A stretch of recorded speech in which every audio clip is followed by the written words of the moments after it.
کس نے پوچھا کہ میں جو ہے تسبیحات کروں، عبادت کروں، نفل پڑھوں یا میں استغفار کروں؟ تو اللہ والوں نے جواب دیا کہ تم استغفار کیا کرو، کیونکہ استغفار جو ہے نا اس لیے ضروری ہے کہ اگر انسان گندہ ہوگا اور میلا کچیلا ہوگا تو اگر اس کو خوشبو لگائی جائے تو وہ بہتر ہے کہ اس کو پہلے نہلایا دھلایا جائے، وہ بہتر ہے۔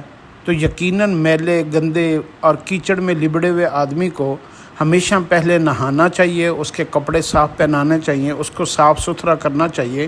اس کے بعد پھر وہ جو بھی تسبیحات کوئی بھی پاک کام نیک کام کرے گا تو اس سے بہتر ہوگا۔ تو یہی ایک سبق ہے کہ انسان کو اپنی اس دور کے انسان سب سے زیادہ استغفار سے غافل ہے، معافی سے غافل ہے۔ باقی ساری باتیں کرتا پھرے گا لیکن معافی مانگنے کے لیے اس کا دل نہیں کرتا، کیونکہ اس کے بعد گناہ چھوڑنا پڑتا ہے۔ تو اس کے لیے اپنی زندگی کے اوپر غور کریں کہ ہم اندر سے کتنے لبڑے ہوئے ہیں۔ تو سب سے بڑی عبادت اللہ کو جو پسند ہے وہ انسان کا اللہ سے معافی مانگنا ہے۔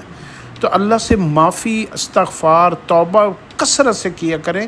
اس میں آپ کو جو ہے نا ہمیشہ آپ اللہ کے سامنے جب پیش ہوں گے نا تو آپ کا بدن، آپ کے اعضاء، آپ کا اعمال نامہ بالکل صاف ستھرا اور پاک ہوگا۔ اللہ ہمیں استغفار کی توفیق دے۔